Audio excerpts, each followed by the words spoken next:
Todo leitor e seguidor da escola austríaca já deve ter ouvido argumentos do tipo: a escola austríaca é a terra plana da economia, ou não há presença da escola austríaca na academia. Sempre há vários economistas de inúmeras vertentes econômicas, como Samidana e Paulo Gala, se banhando de falácias como argumentum ad verecundiam, o argumento de apelo à autoridade, erguendo seus currículos stricto sensu com o intuito de cessar qualquer debate intelectual sobre o método utilizado na ciência econômica.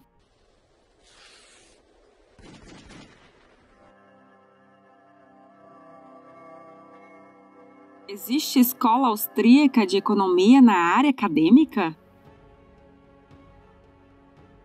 Antes de avançarmos para a reflexão sobre esses ataques tão comuns, primeiramente é necessário entender qual é a verdadeira metodologia da escola austríaca. A escola austríaca de economia usa a metodologia da praxeologia, desenvolvida pelo Ludwig von Mises, que estuda as ações propositadas dos indivíduos. Ações involuntárias não estão no ramo da praxeologia austríaca. A praxeologia parte do axioma de que o indivíduo age propositalmente, e até mesmo decidir ficar parado para tentar desobedecer esse postulado acaba sendo uma ação. O ser humano age propositalmente com o intuito de sair de um estágio de menor satisfação em direção a um estágio de maior satisfação, sendo satisfação entendida como uma noção de bem maior. Tomemos alguém que acorda cedo para estudar filosofia como exemplo. Ele só faz isso por acreditar que seria melhor fazer essa ação do que não fazer, pois estudar filosofia lhe traz maior satisfação intelectual do que se ele estivesse praticando outra ação aleatória. E o indivíduo busca esse bem maior, essa satisfação, ou como você queira chamar, com base nas informações que ele obtém. As informações podem ser verdadeiras, falsas ou incompletas. É importante entender que, em alguns casos, elas podem mudar, e é por isso que alguns projetos de humanos falham. O ser humano age com o intuito de sair de um estágio de menor satisfação para um estágio de maior satisfação, e ele faz isso por meio de escolhas. Fazemos escolhas por causa da existência da escassez. Se não houvesse escassez, não seria necessário fazer escolhas, pois toda ação poderia acontecer. Não há escassez apenas de objetos físicos, mas também há escassez de tempo e escassez de corpos. Ora, eu não posso dirigir meu carro ao mesmo tempo em que limpo minha casa, pois há uma escassez de corpos, pois eu só tenho um corpo, e por isso eu devo fazer escolhas sobre a alocação do meu tempo e do meu corpo. Ao agir, o indivíduo escolhe entre várias possibilidades, visando atingir o que ele considera ser um bem que lhe beneficiará. O ato de renúncia às alternativas, além da escassez, também nos mostra que há uma hierarquia subjetiva de preferências. Imagine um homem que está há tempos sem consumir água. O primeiro copo de água será muito valorizado por ele. A cada vez que acrescenta mais do mesmo produto, mais a avaliação de valor por ele diminuirá. O terceiro copo de água pode ser utilizado pelo homem para lavar a mão, o quinto para tomar banho, o sexto para lavar o carro, etc.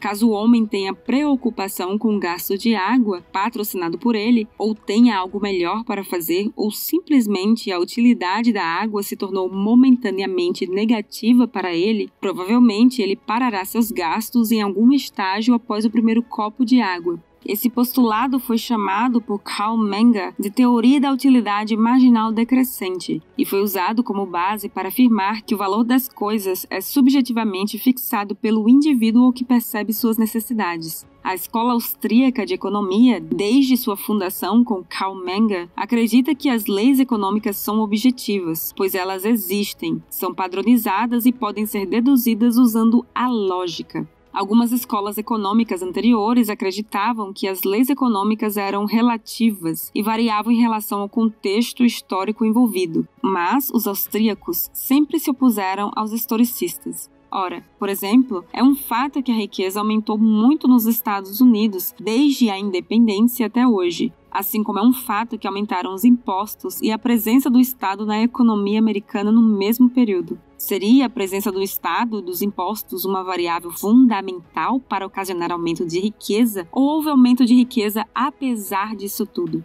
Os neopagãos da atualidade, que veneram um método científico como se fosse seu Deus e como se fosse o único modo para se adquirir conhecimento, esquecem que é impossível extrair uma verdade nas ciências humanas apenas pelo método empírico. Os dados empíricos nas ciências sociais podem ser usados para evidenciar a teoria lógica, mas a teoria lógica vem antes dos dados empíricos. É a teoria lógica que explica a realidade empírica. Deve ser assim, pois não se pode fazer experimentos com a sociedade da mesma forma em que se pode fazer experimentos com elementos químicos. Não é possível isolar fatores em uma sociedade, em um laboratório, e fazer um fator não interferir em outro. Definitivamente, é impossível tirar conclusões exatas de experimentos sociais, diferente do que ocorre com experimentos químicos e físicos. Se fôssemos nos limitar a analisar a sociedade apenas com base no empirismo, cairíamos em várias falácias de correlação e causalidade. Para exemplificar, no site Spurious Correlations, há vários gráficos que mostram como alguns eventos totalmente desconexos podem apresentar uma correlação bem precisa, como por exemplo a relação entre o consumo per capita de queijo mussarela e o doutorado concedido no curso de Engenharia Civil nos Estados Unidos, entre 2000 e 2009, que apresenta uma correlação de 95,86%. Ora, caso tenhamos uma futura crise na oferta de engenheiros no mercado, será que seria uma boa ideia aumentar a produção de queijo mussarela? A escola austríaca não rejeita totalmente a econometria e os dados estatísticos. Aproveite e abra livros como A Grande Depressão Americana, de Murray Rothbard, e encontrará vários dados históricos e numéricos lá.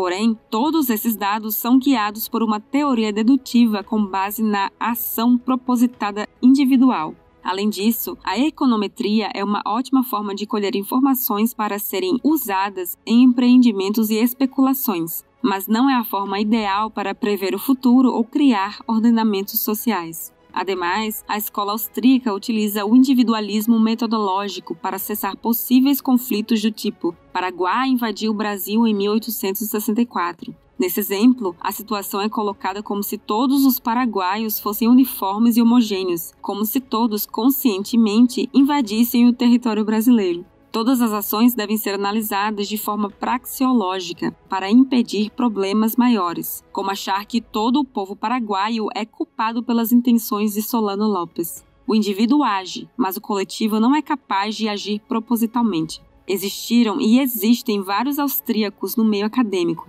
Ludwig von Mises foi professor de universidades pela Europa e na New York University. Murray Rothbard e Hoppe foram professores da Universidade de Nevada. O padre James Dawsky foi professor de filosofia, lógica matemática e ética empresarial da Universidade Fordham. Walter Block é professor de economia na Universidade Loyola de Nova Orleans. Jesus Huerta de Soto é professor catedrático da Universidade Rei Juan Carlos e professor de economia política na Faculdade de Direito da Universidade Complutense de Madrid. Peter Bottke é professor de Economia e Filosofia da Universidade George Mason e ele tem artigos acadêmicos sobre anarcocapitalismo, como o Anarchism and Austrian Economics. No Brasil, também há professores universitários que seguem a escola austríaca, como o professor de Economia da UERJ, Ubiratã Jorge Iorio, o professor de Economia da UFPR, Eduardo Angeli, que, inclusive, tem uma dissertação de mestrado focado em Hayek e uma tese de doutorado elogiando Mises e Rothbard, além de elogiar a metodologia da praxeologia, tendo publicado esses trabalhos pela Unicamp.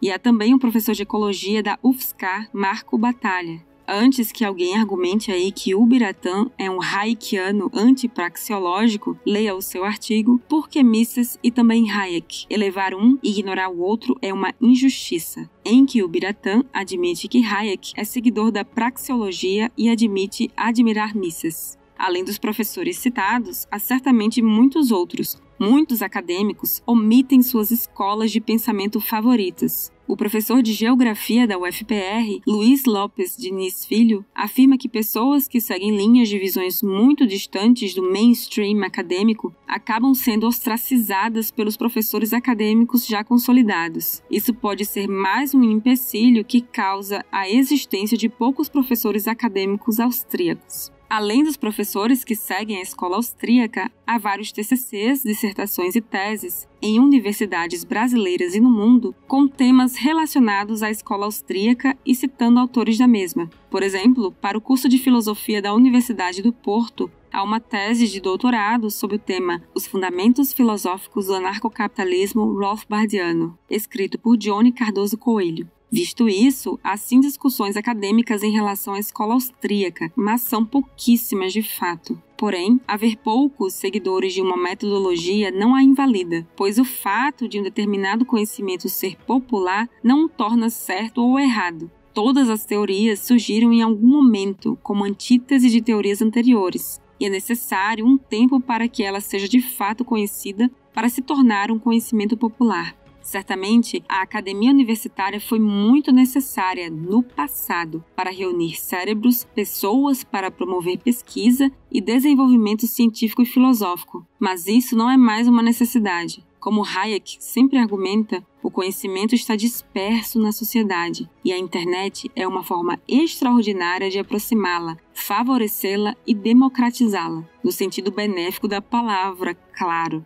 fazendo isso de forma bem mais eficiente do que o engessado modelo acadêmico. Por isso, é perfeitamente possível alguém sem diploma compreender mais de um assunto do que um professor com doutorado na área, visto que o monopólio da intelectualidade, enfim, se rompeu. Além disso, convenhamos, há muitos economistas formados e desempregados, enquanto que quase a maioria dos que trabalham no mercado financeiro são formados em engenharia. Não estamos afirmando que podemos fechar as universidades e abrir cassinos no local, pois a universidade pode sim ser uma excelente fonte de pesquisa, mas não precisa e nem será a única. É de fato impossível frear a informação descentralizada e distribuída.